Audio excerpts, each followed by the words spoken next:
Late at night, when the lights of Beijing's bustling city dimmed and only the faint hum of passing cars lingered, Shu Kai returned home from a long day of filming. Exhausted yet relieved to finally be alone, he reached his apartment door and froze. There, right at the entrance, sat a perfectly wrapped gift box. It wasn't the kind of box that could be mistaken for a delivery. No courier label. No note. Just a deep crimson wrapping with a golden ribbon tied meticulously in a bow. The kind of presentation that screamed intentionality. Shu Kai's first instinct was suspicion. Celebrities often receive gifts from fans, but this box looked too personal, too carefully placed. He bent down, running his hand gently across the surface, as if expecting it to move on its own. His heart thumped louder. Something about it didn't feel ordinary. He picked it up, realizing it was heavier than it looked. The faint scent of sandalwood clung to the ribbon, an oddly comforting aroma. He carried it inside, setting it on his coffee table, staring at it for what felt like forever. Should he open it? Should he call someone? Curiosity won. Slowly, with trembling fingers, he untied the ribbon. The box creaked open, and inside lay a velvet case. He swallowed hard before lifting it. The moment it clicked open, Shu Kai staggered back. Inside wasn't jewelry. It wasn't fan art. It was something far more unsettling, an antique pocket watch, engraved with his initials. The shock wasn't in the watch itself, but in the detail. Shu Kai had lost this very watch years ago, one his late grandfather had given him before passing away. He remembered crying over its disappearance, convinced he had misplaced it during a hectic move. But here it was, sitting inside a mysterious box left at his door. His hands shook as he lifted it out. The weight, the scratches on the silver edge, the faint crack in the glass, everything was identical. But how? Who could have found it after all these years, and why return it now in such a dramatic fashion? He flipped it open. The watch ticked softly, alive again after years of silence. And then he saw it, a folded piece of paper tucked beneath the watch. His chest tightened. With great caution, he unfolded it. The message was written in delicate, flowing handwriting. Not everything you've lost has left you. Some things come back when you need them the most. This is only the beginning. Shu Kai dropped the note, his heart racing. Who had written this? A fan? A stalker? Or someone who knew him deeply? The words weren't random, they carried weight, as if meant for him specifically at this stage of his life. Unable to sit still, he dialed his manager. But before he could press call, his phone buzzed with an unknown number flashing across the screen. Hesitantly, he answered. "Did you receive the gift?" a calm voice asked. Shu Kai's throat went dry. "Who is this?" Silence. Then, almost whispering, "Some things can't be explained over the phone. Keep the watch close. It's more than just time, it's a promise." The line went dead. He stood frozen in his living room, the city's quiet pressing against the windows. A promise? From who? His grandfather? A stranger? Or someone who knew the parts of his life he kept hidden from the public? The next morning, news outlets exploded. Paparazzi had somehow gotten photos of Shu Kai holding the gift box outside his apartment. Speculations spread like wildfire. Was it from a secret lover? A fan obsessed with his personal life? Or perhaps another celebrity trying to send him a cryptic message? Social media went wild. Hashtags like #ShuKaiGiftMystery and #WhoSentTheBox trended for days. Fans dissected every photo, zooming into the ribbon, analyzing the handwriting on the note that was leaked through sources. Some fans swore the handwriting belonged to Tan Songyun, his rumored close friend and co-star, while others pointed to a mysterious figure from Shu Kai's past. But Shu Kai wasn't amused. He couldn't shake the feeling that this wasn't just a publicity stunt, nor an innocent fan gesture. It was personal. Deeply personal. Days passed, and he kept the watch with him at all times, as if magnetically bound to it. Then, something strange happened. Whenever he held it, memories flooded back, vivid, almost too real. He remembered his grandfather's voice, the warmth of childhood summers, the advice whispered to him, "One day, time will test your courage." Was this what the note meant? One night, while scrolling through old photos on his laptop, he stumbled across a forgotten email draft saved years ago. His grandfather's handwriting had been scanned into the computer. He opened the file and his jaw dropped. The handwriting in the mysterious note matched it perfectly. But how? His grandfather had been gone for over a decade. Who could possibly replicate his writing so flawlessly? Shukai's world turned upside down. He couldn't sleep. He started noticing strange occurrences, shadows outside his window, footsteps in the hallway when no one was there, faint knocks on the door that vanished when he checked. Then came the second package. Smaller this time. Left in the exact same spot as the first. Inside was a black and white photo of his grandfather standing with a group of men Shukai didn't recognize. On the back of the photo, in the same handwriting, were the words, "Look closely at the faces. The answers are hidden there." He studied the picture under a bright lamp.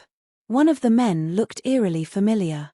After hours of searching, Shukai realized why. The man bore a striking resemblance to a producer he had recently worked with, someone much older now, but unmistakably the same person. The puzzle deepened. Could it be that his grandfather had ties to people still in his life today? And if so, why were these connections being revealed now, through these cryptic packages? Rumors swirled harder than ever. Some fans believed Shukai was part of a hidden family legacy.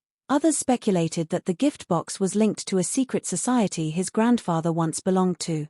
News channels even ran investigative segments, interviewing handwriting experts, historians, and even psychics. Shukai, meanwhile, was torn between fear and fascination. Each gift felt like a breadcrumb leading him somewhere, but he didn't know where. He couldn't ignore it anymore. Finally, after weeks of silence, another call came. This time, the voice was clearer, steadier. "If you want the truth, bring the watch to the old theater on Chang'an Street. Midnight." Against every instinct, Shukai went.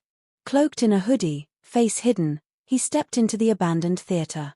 Dust coated the seats, the stage creaked with age. In the center, under a single spotlight, sat a third box. He approached cautiously, every step echoing. Opening it, he found not a watch, not a photo, but a letter. This time, it wasn't cryptic. It read, "Your grandfather's story didn't end when he left. The timepiece was never about time. It was a key to something he left behind, something only you can claim. But you must decide if you're ready. If you're not, the box will find someone else." His hands trembled as he looked up, expecting someone to emerge from the shadows.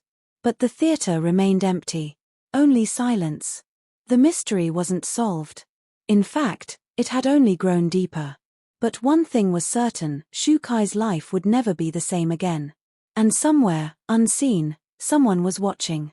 When Shukai first unwrapped that crimson box, he had no idea the next few minutes would send chills down his spine and set the entire entertainment world buzzing. For fans, the sight of him holding a mysterious package was intriguing enough. But for Shukai himself, it was much more. It was personal, frightening, and almost unbelievable. The watch inside wasn't just any accessory. It was the watch, the very one he had thought was gone forever. His grandfather's parting gift. The memory of losing it years ago had left a scar on his heart. He remembered searching endlessly, tearing through old boxes, calling movers, even posting inquiries under a different name to avoid public attention. But the watch never resurfaced. Until now. The moment he held it again, Shukai felt as though the air in the room thickened. The ticking was too sharp, too alive. The watch wasn't just returned, it was working, perfectly wound, as though someone had been keeping it safe all these years. He sat on the edge of his sofa, gripping it tightly, staring at the engraved initials. His name. His past. His pain. And tucked beneath it, the folded note that made his hands tremble. "Not everything you've lost has left you. Some things come back when you need them the most. This is only the beginning." The words echoed in his mind like a haunting refrain. Was this a message of comfort, or a warning? Shukai pressed the paper to his chest, thinking of his grandfather. The old man had been his anchor, guiding him in ways no one else could. His advice, his humor, his discipline all locked away in Shukai's memories. But the watch, The watch was supposed to be the one physical reminder he could always hold on to. Losing it had felt like losing him all over again. Now, here it was. Returned. By whom? And why now? The actor barely slept that night. Every creak in the apartment sounded suspicious, every passing car light felt like someone watching. He kept the watch beside his bed, too afraid to put it down, yet too unnerved to wear it. By morning, his private nightmare had become a public storm. Someone had snapped photos of him holding the box at his doorway. Within hours, gossip sites and entertainment blogs exploded with theories. Headlines screamed across the internet. Shukai receives mysterious gift box, who sent it? A lost heirloom returns. The shocking truth behind Shukai's midnight surprise. Secret admirer or dangerous stalker? Fans worried for Shukai's safety. On Weibo, hashtags like #ShukaiMysteryBox and #TheWatchReturns began trending. Millions of fans dissected the blurry images, analyzing the ribbon, speculating about the handwriting, zooming into the box as though clues were hidden in its folds. Some fans insisted it was the work of a devoted admirer who had somehow tracked down his lost possession. Others whispered about supernatural intervention. Could his grandfather's spirit have had a hand in this? A more cynical group claimed it was a publicity stunt, carefully staged to keep Shukai's name in the headlines. But Shukai knew better. This wasn't staged. The emotions tearing through him were raw, real, and far from the shallow games of marketing. The watch was too personal, too private. Nobody outside his closest circle even knew how much it had meant to him. Late that afternoon, Shukai locked himself inside his apartment, away from the cameras that now swarmed the entrance. He sat by the window, turning the watch over in his hand, replaying every memory of his grandfather. He remembered one particular afternoon his grandfather had handed him the watch with a smile and said, "This isn't about telling time. It's about remembering what matters, even when time tries to make you forget." The words came back to him now with a weight he had never understood before. Was the note inside the box somehow connected to this memory? Did the person who sent it know something about his grandfather's words? Then another thought hit him like lightning. How did they even get the watch?